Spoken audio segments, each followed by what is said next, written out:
I just want to go over the history of employee motivation so we have a sense of how did we get to a world where only 30% of employees care about their work. There must be some history behind that to help explain why it's so bad. The periods I'm going to cover are the Industrial Revolution and the era of scientific management. That's Fredrick Taylor's theory, developed in the early 1900s to motivate employees at steel mills and so forth. And then we're going to talk about behaviorism, which kind of replaced that, not replace it, but kind of another approach that some companies took up from 1914 to 1985, and that's related to the work of B.F. Skinner, and that's where he was one of the famous behavioral psychologists. And really, this is what current day incentive, reward, and recognition is based on. It's based on a behaviorist model of human motivation and external rewards, extrinsic rewards. And then I'm going to show what I see as the fix. This is a decent way to motivate people. This is a much more powerful way. So let's look at the Industrial Revolution. I don't care how they feel. We had a world with cheap immigrants flooding into the country. We had people running companies that were, didn't care about the people at all. They used rules, regulations, fear of being fired. They hired children. They made people work out ungodly hours in unsafe work conditions. Employees were not high on their priority list.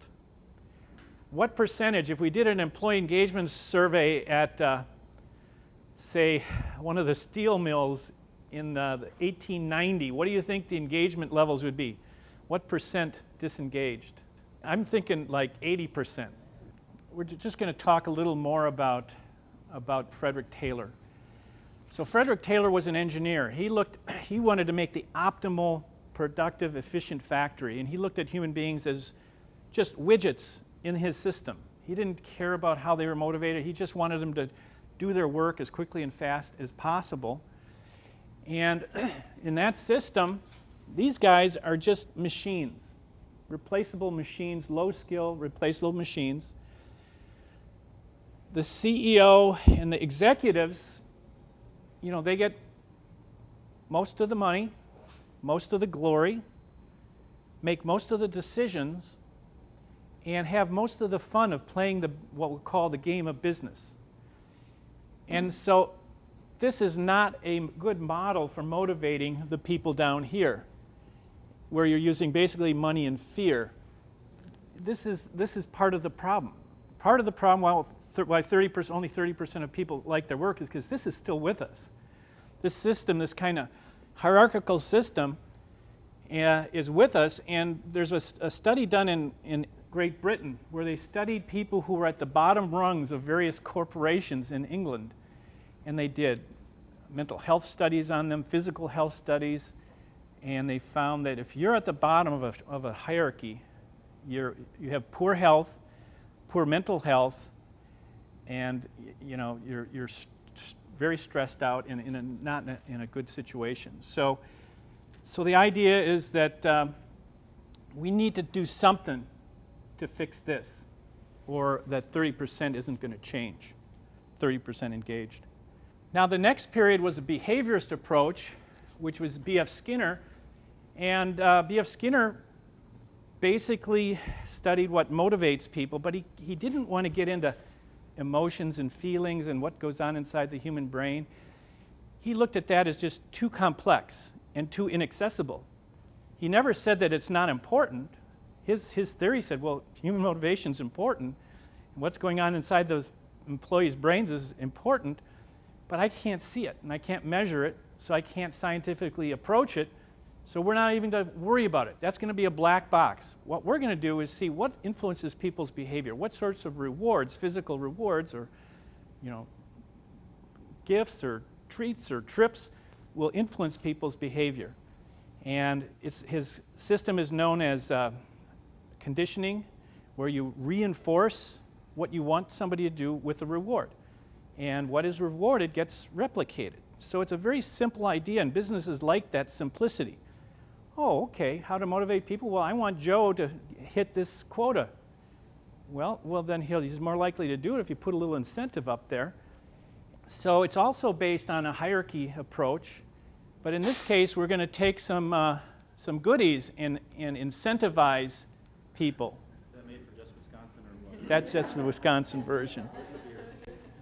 So in the behaviorist approach, you develop a strategic plan, then you move that strategic plan throughout the company, assigning tasks and goals for every single person in the hierarchy, that if everybody achieves their tasks and completes their goals, the strategy will be successfully implemented.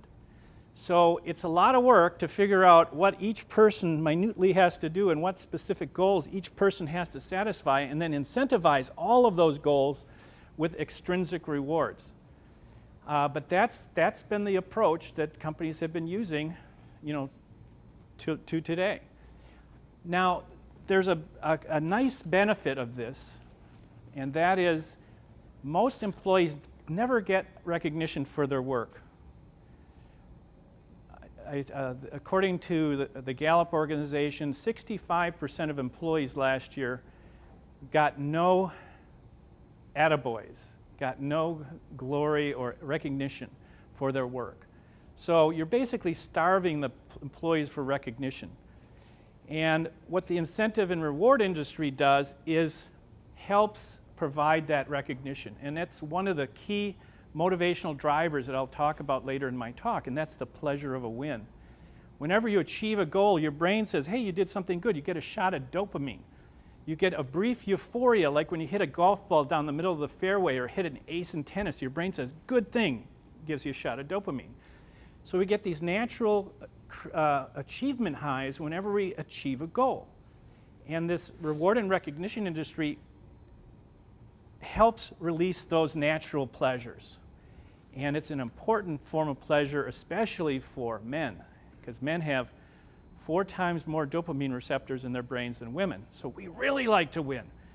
And so behaviorism is on the right track. It's starting to press the motivational buttons. The one it presses the most is the achievement button. But there's some other buttons that it either doesn't press or doesn't press as hard, and we could improve it if we learned how to press those buttons. So that's basically what I wanted to talk to you about history. Now we're going to move on to what's the new paradigm. What does the new science show?